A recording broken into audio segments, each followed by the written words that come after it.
Welcome back to the Crochet Crowd. So it's my friends over at yarnspirations.com. This video today is focusing on the thumbs. So the elf and the Santa has a thumb. If you would like to leave it off and just keep it like a mitten as if there is no thumb, you can do that as well. That's your call. The reindeer does not have a thumb. So that's what we're going to concentrate on today. We're also going to be just flipping back and capturing those antlers. So we're going to be doing antlers today. There are two sizes of antlers. There's a large and then a small antler, and the large, these are just tubes, and when you put on the small one you just want to put it up on it to an angle, and this just forms a nice tube shape that you have. Both of these characters today are going to be using the smaller size hook, so I'm reducing back down to do that, and just use the color that you'd like to do. So also coming up in today's tutorial will be the jingle bells. You need to do a total of 10 of those. So I did 3 front, 3 side, 3 back, and then 1 at the back. So if you want to do 12, then you can have 3 on all the sides. So we're going to get started. Now the thumbs and the antlers here are all the same. So we're going to be taking a look at that next, and let's talk about that. So let's talk about antlers and thumbs. So the antlers and the thumb, and including the small piece of the antler here, is all the same stitch work. So you're going to start off with either a magic circle or you're going to chain 2, and you're going to put 8 single crochets into the magic circle or the center, the second chain from the hook. Then you're just going to grow it out. So what I decided to do for myself is that this antler is actually this without the 2 pieces. So it's actually one big piece. You're going to make then 4 of these, and when you sew it on here you want to have that bend as you're sewing it, so it's not at the top, so it's just kind of leaning over. And what I did is that I laid it flat on a table, and then I just held it in my hand and I sewed this piece here. So you see that the thumb and that piece is pretty close.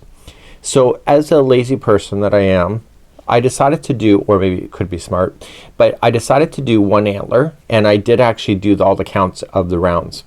What I decided to do then next is that I did the other one, and instead of having to drag the stitch marker to count, I just laid it down beside each other to make it look like they were close to the same size. So I stopped once the second one looked pretty close. I then did the 1 antler, and you have to make 4 of those, and I counted out the first few rows with the stitch marker, and then the other 3 I just crocheted around it, and I said okay, this matches. And I also did with the thumbs. So the thumbs you have to make 4. There's 2 each for the Santa and 2 for the elf, and then the reindeer here doesn't have a thumb. So let me show you how this is done, and that's going to be our next part. So it's nice and simple. So the first thing that you need to decide is what is the mittens color that you're going to have for your characters. In my case I decided to keep black, but I'm not going to demonstrate black because you'll never see it. So that's what you have to decide. And then for the antler, it's a darker brown if you wish, but any color is good too. So just be creative.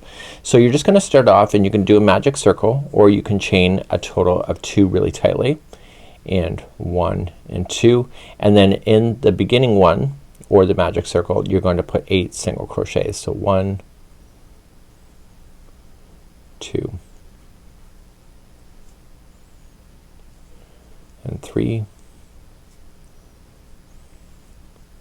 4, 5, 6, 7, and 8. Now if you end up with sorry, just got to do that 8th one. So if you end up with a hole in the center, now is the time to get rid of it. Okay, see that slight hole? So that's because of the method, the way that I'm doing it. So if you have a slight hole, then you want to address that right away before you go any further. Just grab a tapestry needle and just use that beginning strand. If you give yourself a little more slack, you'll have more to play with, and just go across and then pull that shut. It is a thumb, it will be facing up, and so that may be something that you need to consider right off the hop. So that's something that I decided to do for myself, and then once you're satisfied you can just trim that off. Now right where I am, I want to place in a stitch marker, so we're just going to do that so you can keep a count. I already gave advice on what I would do for the multiples. If you're making multiple items, just use the one as a model, and then just use it as a template to kind of match it to the rest. So you're just going to start, and you just have to make sure that you're keeping 8 single crochets around in a circle. So 1, 2, 3, 4, 5, 6, 7, and 8, and then you're just going to apply 1 single crochet in each going all the way around. And then every time you get to the end you're gonna move up the stitch marker. So I've kind of demonstrated all this kind of stuff before on the nose and the eyes and etc. So I'm gonna leave this with you. So for the antlers you have to have a total of 16 rounds, and then you're going to fasten off.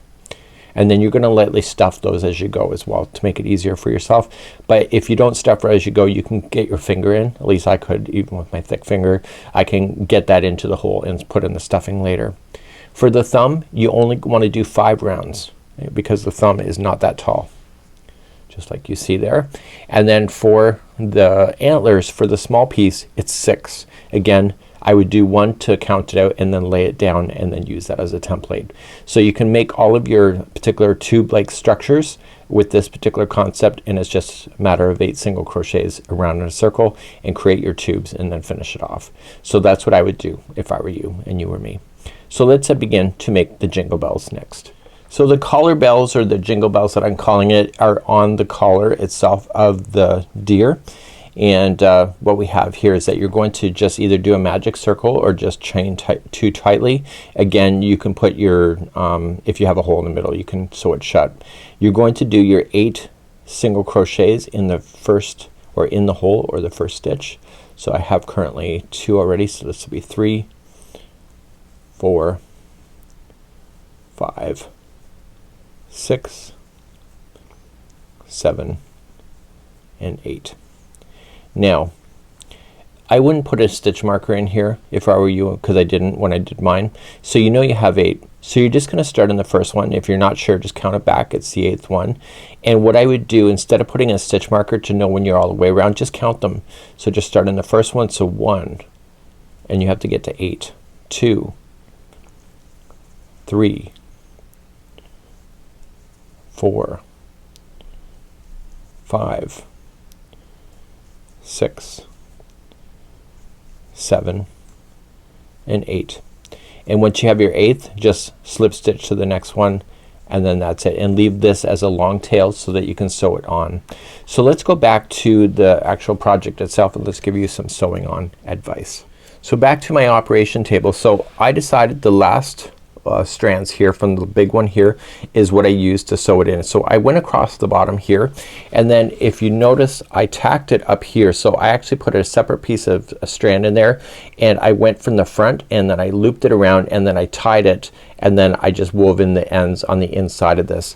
And what this is that it's not only holding it down here, but it's holding it here so that it will stay upright. If you only secure it down there, it will fall forward. So I did the same for both on there.